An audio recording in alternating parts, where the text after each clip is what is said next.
rompen la pared y empiezan a llover millones. El policía que debía cazar el dinero sucio lo escondía en su propia casa. 13 toneladas de cocaína caen en un puerto, pero durante años 58 cruzaron la frontera con su protección. Le llamaban el anodino, el soso, el invisible. Era el topo en el corazón del sistema. Cuando el guardián abre la puerta del redil, el peligro ya está dentro. Imagina entrar en la casa de un policía de alto rango, un hombre que cena contigo, que lleva a sus hijos al mismo colegio que tú y que parece el vecino más aburrido y soso del planeta, y de repente, al romper un tabique de su sótano, empiezan a llover millones de euros. ¿Cómo es posible que el hombre encargado de perseguir el dinero sucio en toda España tuviera 20 millones de euros emparedados en su propia casa?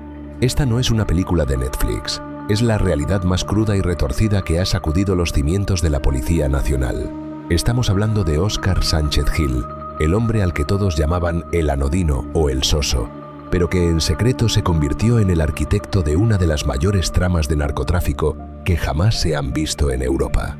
¿En quién podemos confiar cuando el encargado de cazar a los lobos es el que les abre la puerta del redil?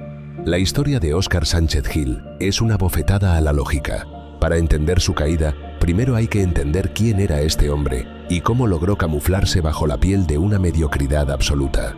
Mientras sus compañeros de la Unidad de Delincuencia Económica y Fiscal, la famosa UDEF, se desvivían por investigar tramas de blanqueo complejas, él se sentaba en su despacho como un burócrata más, gris, callado, casi invisible. Era el disfraz perfecto. Nadie sospechaba que ese inspector jefe, con un expediente académico mediocre de apenas un 4,45 en su promoción, estaba moviendo los hilos de un imperio que movía toneladas de cocaína procedentes de Ecuador. Era un genio del camuflaje psicológico que entendió que, en el mundo del crimen, la mejor forma de no ser detectado es no destacar nunca. ¿Alguna vez has sentido que ese vecino que nunca saluda esconde algo oscuro? Comenta abajo si crees que la mediocridad es el mejor escondite para un genio del mal o si simplemente fue un golpe de suerte que duró demasiado. Pero la suerte de el anodino empezó a desmoronarse el día en que su codicia superó su discreción. Todo se precipitó con el hallazgo del mayor alijo de cocaína en la historia de España.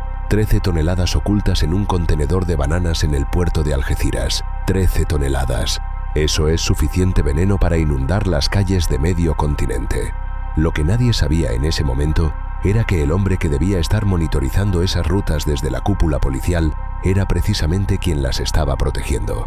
Sánchez Gil no solo era un policía corrupto, era un socio estratégico de los narcos. Utilizaba su acceso privilegiado a las bases de datos más sensibles del Estado para avisar a sus aliados si un contenedor estaba marcado por vigilancia aduanera o si alguna unidad de estupefacientes les estaba pisando los talones. Era un topo en el corazón mismo del sistema. La tensión en la Jefatura Superior de Policía de Madrid era palpable en los meses previos a su detención. Asuntos Internos ya le seguía la pista. Habían colocado micrófonos en sus vehículos, vigilaban sus movimientos y analizaban cada una de sus consultas en las bases de datos policiales. Lo que descubrieron fue aterrador. El jefe de la lucha contra el blanqueo estaba entrando en el sistema para borrar rastros y asegurar que los envíos de su socio, Ignacio Torán, apodado Gucci, llegaran a buen puerto. Cada vez que Óscar Sánchez Gil movía un dedo en su teclado, millones de euros en droga se deslizaban por las fronteras españolas sin que nadie se diera cuenta. Es una traición sin precedentes que nos obliga a preguntarnos cuántos más como él siguen operando en las sombras. Si te apasiona descubrir la verdad detrás de los crímenes más increíbles del mundo real, asegúrate de estar suscrito y con la campana activada, porque lo que te voy a contar sobre el registro de su casa te va a dejar sin palabras. Cuando los agentes de Asuntos Internos irrumpieron en el chalet de Óscar en Alcalá de Henares, no esperaban encontrarse con una sucursal del Banco de España oculta entre ladrillos. Los perros especializados en detectar billetes se volvieron locos nada más entrar. No estaban ante un delincuente común que guarda el dinero bajo el colchón. Estaban ante una infraestructura de ocultación profesional. Imagínate a los agentes rompiendo las paredes con mazos y viendo cómo, tras el yeso, aparecían fajos y fajos de billetes de 50, 100 y 500 euros, todos perfectamente empaquetados y plastificados. Había 20 millones de euros escondidos allí. 12 millones en el falso techo del sótano y otros 8 millones emparedados en una habitación donde habían construido un muro falso para robarle espacio a la casa y dárselo a su tesoro ilícito. Era una auténtica cueva de Alí Baba moderna construida por un inspector de policía. La frialdad de El Anodino fue tal que incluso en su despacho oficial de la Jefatura de Madrid, los investigadores encontraron otro 1.000.000 de euros en efectivo guardado en armarios bajo llave. Tenía el descaro de guardar el botín del narco a escasos metros de sus compañeros que investigaban delitos económicos. Durante el registro, los agentes hallaron una máquina de envasar al vacío, la herramienta típica que usan los carteles para compactar el dinero y que no huela. ¿Y sabes qué respondió cuando le preguntaron para qué servía? Dijo, sin parpadear, que era para guardar el jamón y el queso. ¡Qué nivel de cinismo! Esa frase ya ha pasado a la historia de la infamia policial española. ¿Te imaginas tener la sangre tan fría de burlarte de tus propios compañeros mientras desmantelan tu vida delictiva? Este caso no es solo la caída de un policía, es el recordatorio de que el mal a menudo no tiene el rostro de un villano de película, sino el de un hombre anodino que pasa desapercibido. Sánchez Gil no compraba coches de lujo llamativos ni vestía ropa de marca cara delante de los demás. Llevaba una vida aparentemente normal en Alcalá de Henares, una ciudad de gente trabajadora, para no levantar sospechas de asuntos internos. Pero por dentro, la ambición lo estaba devorando. Por cada cargamento de cocaína que ayudaba a entrar, se dice que podía ganar hasta 1.000.000 de euros. 1.000.000 de euros por un solo chivatazo. La escala de esta traición es tan vasta que ha provocado conmoción no solo en España sino en todo el mundo, con medios internacionales comparando su casa con la de Pablo Escobar. Pero espera, porque la caída del Anodino es solo el principio. Lo que se descubrió después de su detención involucra a aristócratas, redes de criptomonedas y una ingeniería financiera de blanqueo que llegaba hasta Dubái y Singapur. No se trataba de un policía solitario vendiendo información. Se trataba de una red criminal con ramificaciones en los niveles más altos de la sociedad. ¿Cómo llegó un inspector jefe de la UDEF a conectarse con primos del rey y a mover miles de millones de euros en la sombra? No te despegues, porque en la siguiente parte de esta investigación vamos a desgranar el pacto de sangre entre el policía y el narco y cómo un simple contenedor de plátanos terminó por destruir un imperio que parecía intocable. Si crees que la justicia llegará hasta el final, o si piensas que los verdaderos peces gordos siempre escapan, deja tu opinión en los comentarios ahora mismo. Ese pacto de sangre no nació en un callejón oscuro, ni en una reunión clandestina propia de una novela negra, sino en el lugar más insospechado de todos, el despacho de un policía. Escucha bien esto porque es la clave de todo. Ignacio Torán, a quien en el mundo del crimen conocían como Gucci, no empezó siendo el jefe de una organización internacional. Empezó siendo un confidente. Sí, como lo oyes. Era el chivato de Óscar Sánchez Gil. El inspector utilizaba a Torán para obtener información, para colgarse medallas deteniendo a pequeños traficantes y para ascender en la escala de mando. Pero en algún momento de esos 5 años de relación, los roles se invirtieron. El cazador fue cazado por la ambición de su propia presa. Torán dejó de dar información para recibir protección, y Sánchez Gil pasó de ser el brazo ejecutor de la ley a convertirse en el escudo humano de un imperio criminal. ¿Te imaginas el nivel de manipulación necesario para convencer al jefe de la lucha contra el blanqueo de que se pase al otro lado? ¿En qué momento crees que un policía decide que es mejor ser el socio del narco que su carcelero? Cuéntamelo en los comentarios, porque quiero leer tu teoría sobre el precio de la integridad. La transformación fue total. Óscar Sánchez Gil ya no era solo Óscar. En los mensajes encriptados de la organización, en esas aplicaciones que los narcos usan pensando que son impenetrables, él era aduana, era amigo o simplemente XXXX. Era un fantasma dentro del sistema. Su función era quirúrgica y letal para el Estado. Gracias a su ascenso a inspector jefe en 2019 y su traslado a la Jefatura Superior de Madrid, Sánchez Gil tenía las llaves del reino. Tenía acceso a la inteligencia financiera, a los sistemas de coordinación operativa y, lo más importante, a los contactos en vigilancia aduanera. Era como tener al árbitro de un partido jugando secretamente para uno de los equipos. Cada vez que un cargamento de cocaína salía de Guayaquil, en Ecuador, con destino a España, la maquinaria de El Anodino se ponía en marcha. Él no tocaba la droga, claro que no. Él tocaba algo mucho más peligroso, la información. ¿Cómo lo hacía? Presta atención porque esto es ingeniería criminal pura. Sánchez Gil entraba en las bases de datos policiales para monitorizar si otras unidades, como la UDICO o la Guardia Civil, estaban investigando a sus socios. Si veía que un contenedor sospechoso estaba marcado para un escaneo en Algeciras, lanzaba el aviso de inmediato. Ese no lo toquéis, cambiad la ruta, esa empresa está quemada. Así de simple y así de aterrador. Se estima que, gracias a sus soplos, esta red logró introducir en España nada menos que 58 toneladas de cocaína. 58 toneladas. ¿Tienes idea de lo que eso significa? Estamos hablando de un valor de mercado que supera los 2.800 millones de euros. Es una cifra que marea. Por eso, cuando los socios de Torán se ponían nerviosos, él los tranquilizaba con una frase que ahora suena a burla sangrienta. Tú, por la UDICO, no te preocupes. Claro que no se iban a preocupar si el jefe de la UDEF era quien les cubría las espaldas, pero para mover semejante cantidad de veneno necesitaban una fachada legal perfecta, y ahí es donde entran en juego los fruteros. Sí, has oído bien. Utilizaban empresas de importación de fruta como Abadix Fruits o Frumonsa para dar una apariencia de normalidad absoluta. Es el truco más viejo del mundo, pero ejecutado con una precisión milimétrica. Traían contenedores repletos de plátanos desde Ecuador de forma regular, mes tras mes, año tras año.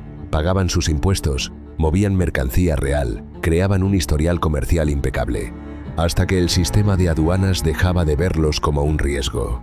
Y entonces, cuando la confianza era total, contaminaban el envío. Entre miles de cajas de bananas escondían los fardos de cocaína. Era un flujo constante de polvo blanco camuflado entre fruta madura. ¿Crees que el sistema de control de aduanas es realmente seguro o que está lleno de grietas como esta? Déjame un comentario con la palabra sistema y dime qué piensas sobre la seguridad de nuestras fronteras. En esta estructura, cada pieza tenía un alias y una misión. Estaba Eduardo Montero, alias Soldado, el empresario encargado de las descargas en las naves de Fuente del Saz. Estaba el gestor, encargado de los números. Y por encima de todos, la conexión directa con aduana, nuestro inspector jefe. Sánchez Gil no solo les decía cuándo entrar, sino que también les ayudaba a corregir sus errores.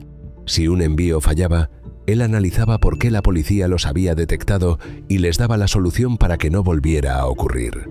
Era un consultor de seguridad para el narcotráfico pagado por todos los españoles. Y por cada éxito, por cada contenedor que lograba burlar los escáneres gracias a su información, el anodino se embolsaba comisiones que podían llegar al 1.000.000 de euros. 1.000.000 de euros por una tarde de trabajo frente al ordenador de su despacho oficial. Es indignante pensar en la doble vida que llevaba este hombre. Mientras por la mañana dirigía reuniones para perseguir el fraude fiscal, por la tarde se reunía con Torán para planificar el blanqueo de los beneficios de la droga. Asuntos Internos llegó a registrar encuentros entre ellos que son pura tensión cinematográfica. Sánchez Gil se sentía impune, se sentía el dueño del tablero, pero lo que no sabía es que sus propios compañeros ya habían empezado a notar algo extraño. No eran grandes errores, eran detalles. Consultas en las bases de datos que no tenían sentido, nombres que se repetían y ese extraño bajo perfil que empezaba a resultar demasiado artificial.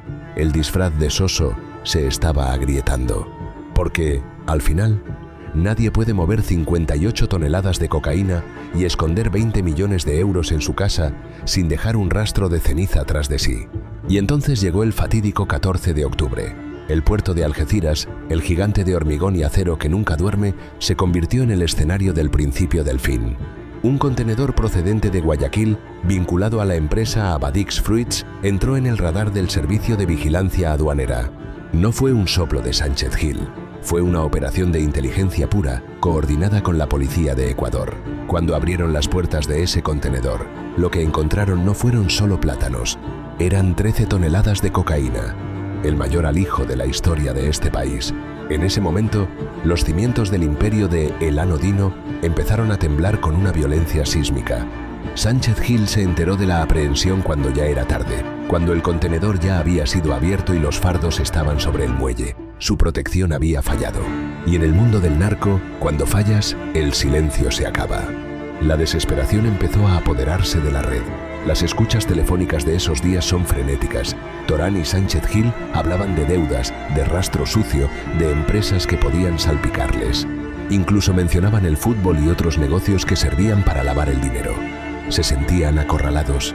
Sánchez Gil, en un intento desesperado por salvarse, intentó usar su posición para saber qué sabían sus compañeros, pero cada clic que hacía en su ordenador era una prueba más en su contra. Sus propios subordinados le estaban tendiendo una trampa de la que no podía escapar. Si crees que esto es solo la punta del iceberg de la corrupción institucional, dale un buen like a este vídeo y suscríbete para que no te pierdas el desenlace de esta trama que parece sacada de una pesadilla. Lo que Sánchez Gil no sospechaba es que, mientras él intentaba borrar sus rastros digitales, la policía ya estaba mirando hacia sus paredes. Ya sabían que el dinero no estaba en cuentas bancarias suizas, sino mucho más cerca de lo que nadie podía imaginar.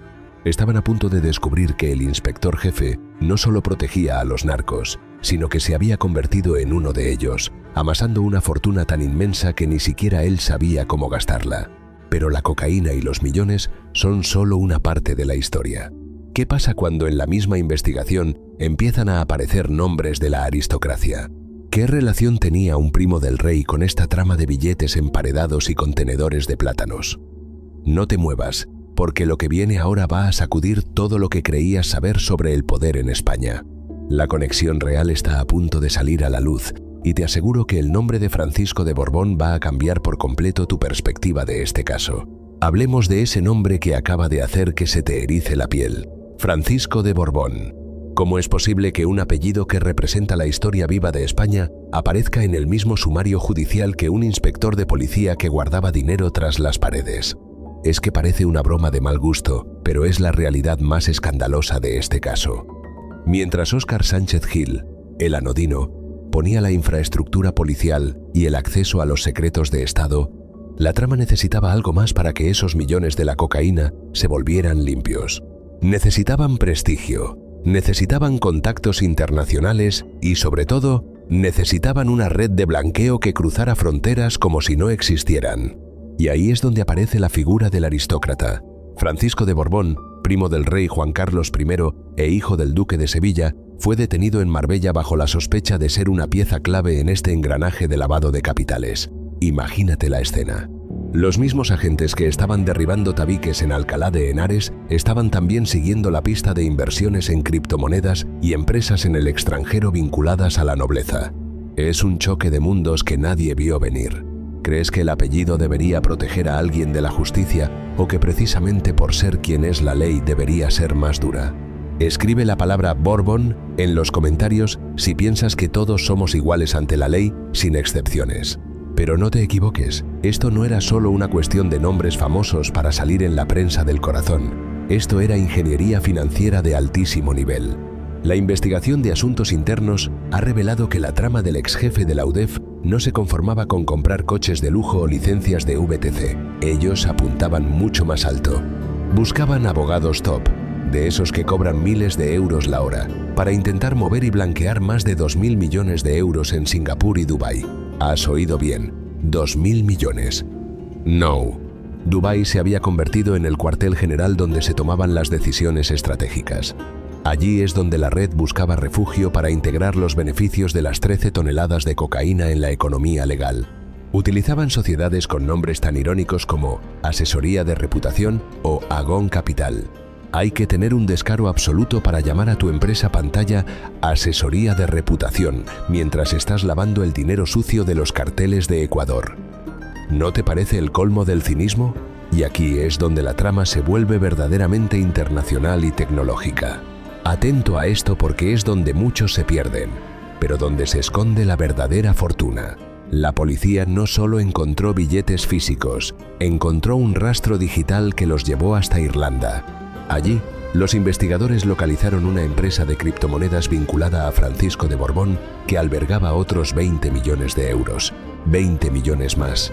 Se sospecha que esta organización utilizaba los criptoactivos como un puente invisible para mover capitales entre Panamá, Santo Tomé y Príncipe, y Europa. Óscar Sánchez Gil, el anodino, presuntamente acordó entregar hasta 10 millones de euros en mano a sus socios para que estos los transformaran en criptomonedas y los inyectaran de nuevo en el sistema sin levantar las alarmas de Hacienda. Era un ciclo perfecto.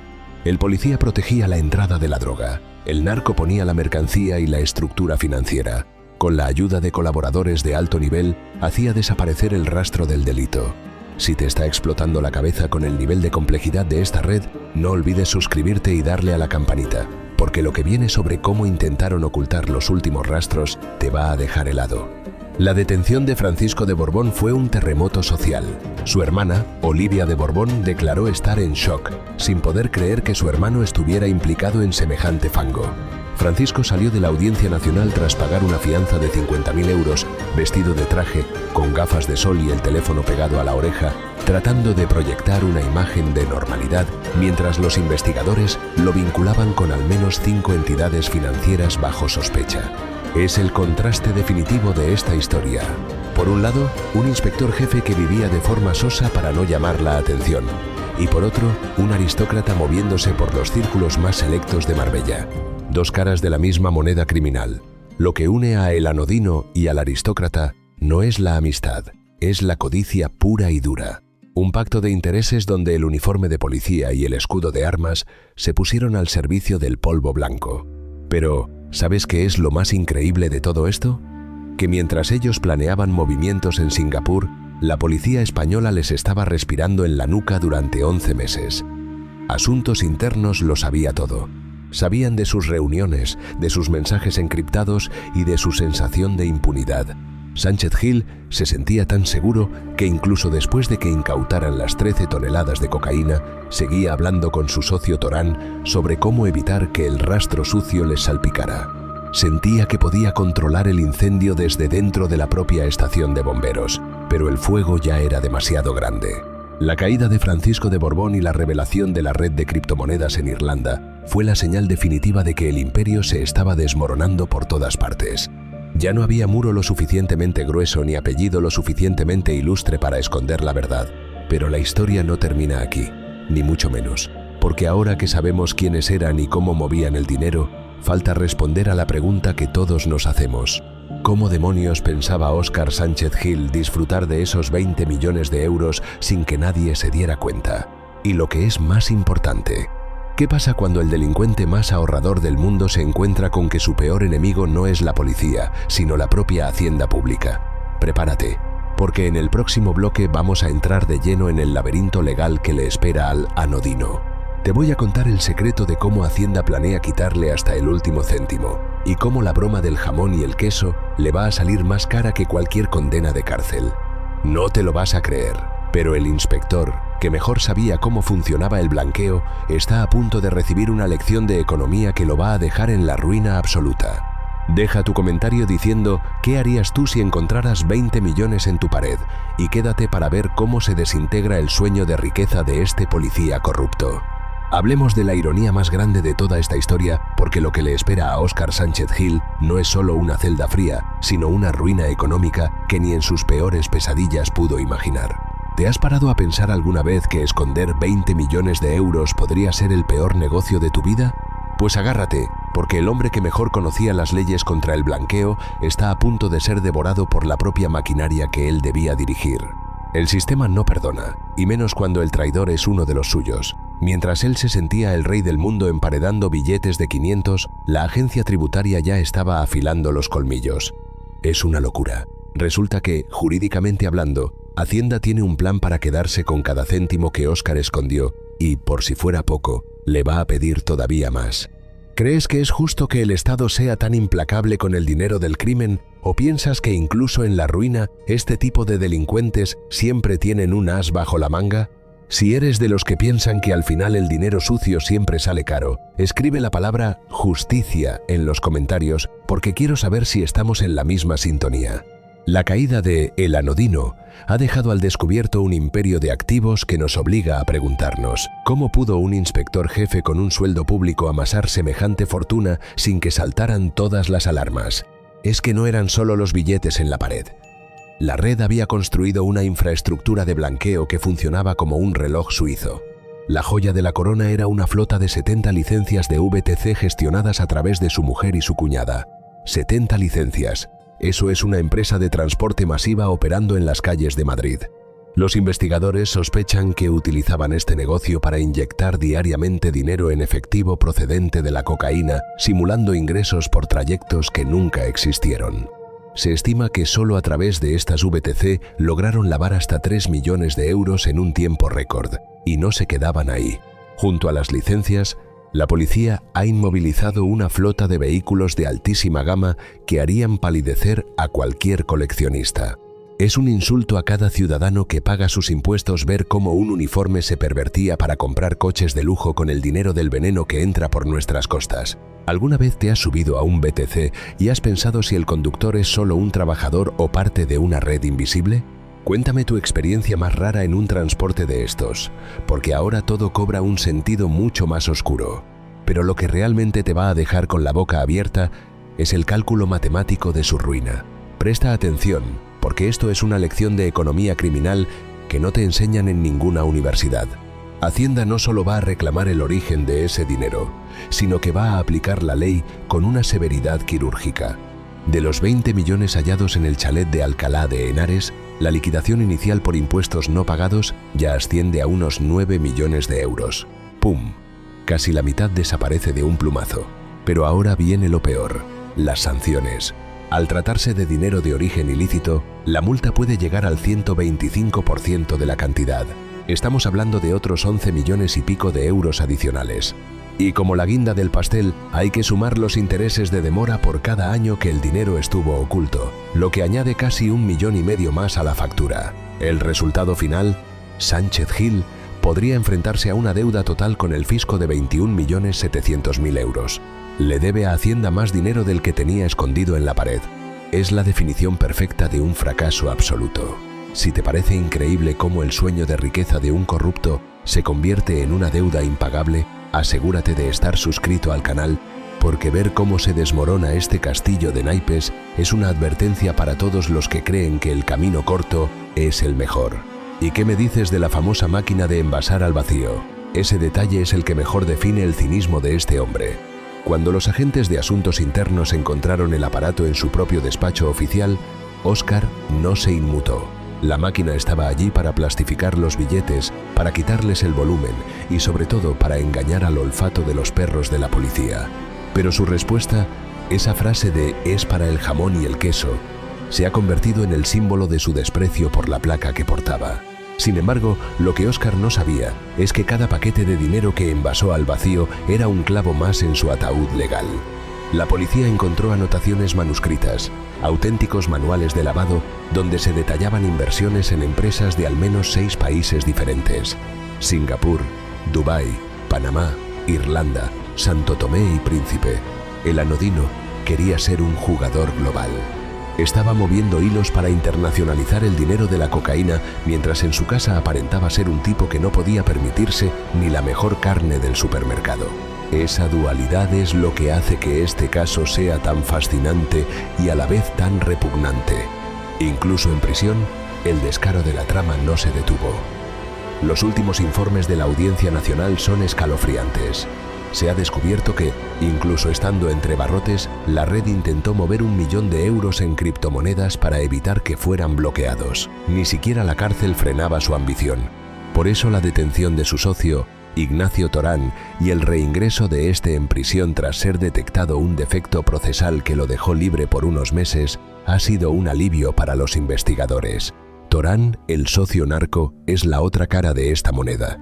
Él ponía la calle, los contactos en Ecuador y la logística de las 13 toneladas de fruta. Óscar ponía la inteligencia y la protección del Estado.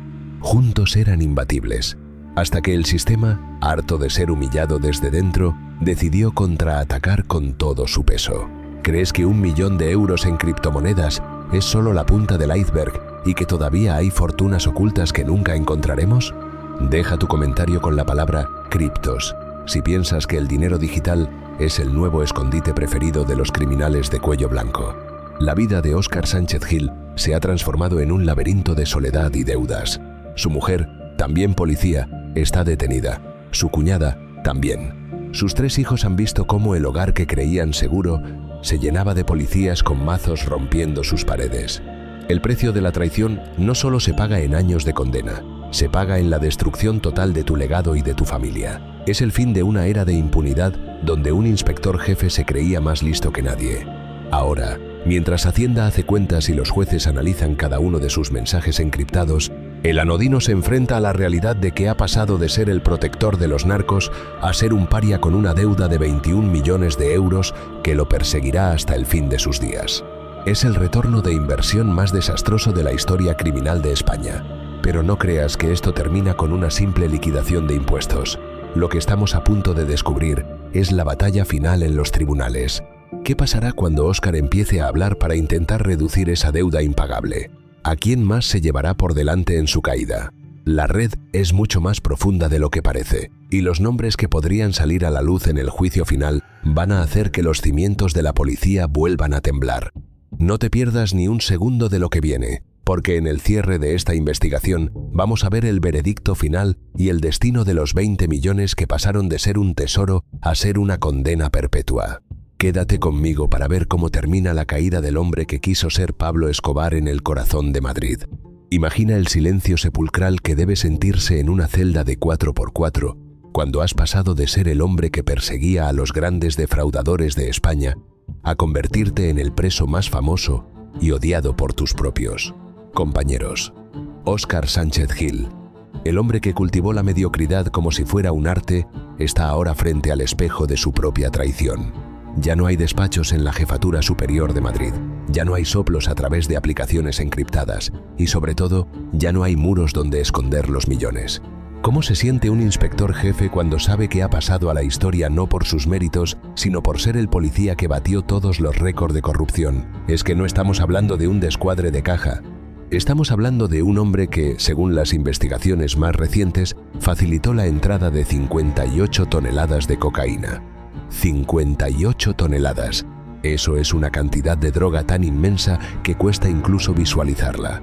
Es el veneno que ha destruido miles de familias, y el responsable de que ese veneno fluyera por nuestras calles era el mismo hombre que juró protegernos. ¿Crees que una sola persona puede causar tanto daño al sistema? ¿O piensas que es imposible que nadie más en la cúpula supiera lo que estaba pasando? Si crees que la justicia española va a llegar al fondo de este pozo, o si piensas que esto es solo la punta del iceberg, suscríbete ahora mismo porque no vamos a dejar que esta historia se olvide. Lo más impactante de esta caída final es la frialdad con la que el anodino gestionó su imperio hasta el último segundo.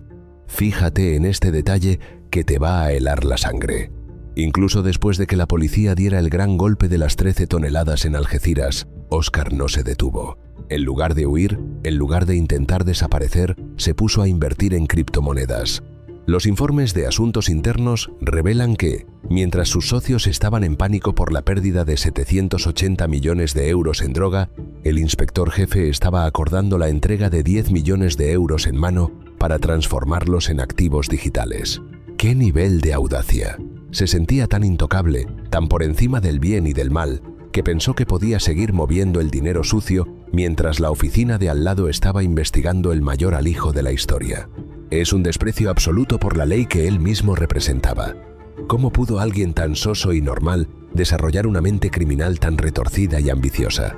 Y no podemos olvidar la conexión con la aristocracia, que es lo que le da a este caso un tinte de escándalo nacional sin precedentes. La detención de Francisco de Borbón no es un detalle menor. Es la prueba de que el dinero del narcotráfico no entiende de clases sociales. Ver a un primo del rey vinculado a una red de blanqueo que usaba empresas en Irlanda, Panamá y Austria para ocultar los beneficios de la cocaína es algo que ha dejado a todo el país en estado de shock. Es el cruce definitivo entre el fango de las descargas en los puertos y el brillo de los despachos de Marbella. Mientras Óscar guardaba billetes en el techo del sótano, sus socios buscaban abogados top para mover 2.000 millones de euros en Singapur. 2.000 millones. Es una cifra que parece sacada de una película de espías, pero estaba ocurriendo aquí mismo, en nuestras narices. Si te ha indignado tanto como a mí que un inspector de la UDEF use su placa para proteger narcos y se alíe con la nobleza para lavar el dinero, dale un like y comparte este vídeo para que todo el mundo sepa quién era realmente el anodino. Pero hablemos de la verdadera moraleja de este caso, porque aquí es donde la realidad le da una bofetada de realidad a cualquier aspirante a narco. ¿Te acuerdas de los 20 millones de euros emparedados? Pues prepárate para reír por no llorar. Hacienda ha hecho los números y la jugada le va a salir a Óscar Sánchez Gil por la culata de la forma más irónica posible. Entre la liquidación de impuestos, las sanciones por origen ilícito, que llegan al 125%, y los intereses de demora, la deuda total con el fisco asciende a 21.700.000 euros. Le debe a Hacienda más de lo que tenía escondido. Se ha arruinado la vida, ha destrozado a su familia y ha pasado 5 años viviendo como un soso para terminar debiéndole dinero al Estado por el tesoro que nunca pudo gastar. ¿Existe un final más poéticamente justo que este? El hombre que mejor sabía cómo funcionaba el sistema económico ha sido aplastado por ese mismo sistema. La caída de Óscar Sánchez Gil es también la caída de una fachada. Sus vecinos en Alcalá de Henares todavía no pueden creerlo. Ese hombre que compraba la fruta más barata y que nunca hacía gala de riqueza era en realidad un magnate del crimen con una flota de 70 licencias de VTC y coches de lujo ocultos. Sus 3 hijos, que iban a un colegio normal, han visto cómo su padre se convertía en el villano nacional de la noche a la mañana. Es el precio de la traición. La policía ha tenido que usar radiales para abrir los recovecos de su jardín y perros para desenterrar el dinero que Óscar pensó que lo haría libre. Pero el dinero negro nunca te hace libre, solo te construye una jaula más cara, y la suya es una jaula de acero de la que no saldrá en mucho tiempo. ¿Pero qué pasa con el resto de la UDEF? ¿Es Óscar un caso aislado? ¿O es la señal de que el narcotráfico ha permeado las instituciones hasta niveles que no queremos imaginar? El hecho de que él mismo dirigiera operaciones contra famosos como José Luis Moreno, mientras en secreto protegía a capos de Dubái, es una mancha que tardará décadas en borrarse del uniforme de la Policía Nacional. Asuntos Internos sigue trabajando, y se dice que las notas manuscritas encontradas en su despacho contienen nombres que podrían hacer caer a más de un pez gordo. La historia no ha terminado. El juicio contra el Anodino y la trama de Francisco de Borbón será el evento judicial de la década. Comenta la palabra topo si quieres que analicemos otros casos de infiltrados en las fuerzas de seguridad y que sigamos de cerca cada nueva revelación de este sumario secreto. En definitiva, la historia del policía que protegía a los narcos es un recordatorio brutal de que la ambición sin escrúpulos siempre tiene fecha de caducidad. Óscar Sánchez Gil quiso jugar a ser un fantasma, un hombre invisible que movía toneladas de droga con un clic de ratón, pero olvidó que en el mundo de la inteligencia siempre hay alguien mirando. Su caída no fue un error de cálculo, fue la consecuencia inevitable de pensar que se puede engañar a todo el mundo todo el tiempo. Hoy, los 20 millones de euros ya no están en las paredes, están en las cuentas del Estado, y el Anodino ya no es nadie. Solo es un número de preso que nos recuerda que, al final del día, la placa y el uniforme son sagrados para quienes tienen honor, pero una soga para quienes los usan para vender su alma. Gracias por acompañarnos en esta investigación profunda. Si quieres seguir descubriendo la verdad detrás de las tramas que el poder intenta ocultar, asegúrate de estar suscrito y comparte este vídeo. Nos vemos en la próxima caída de un imperio.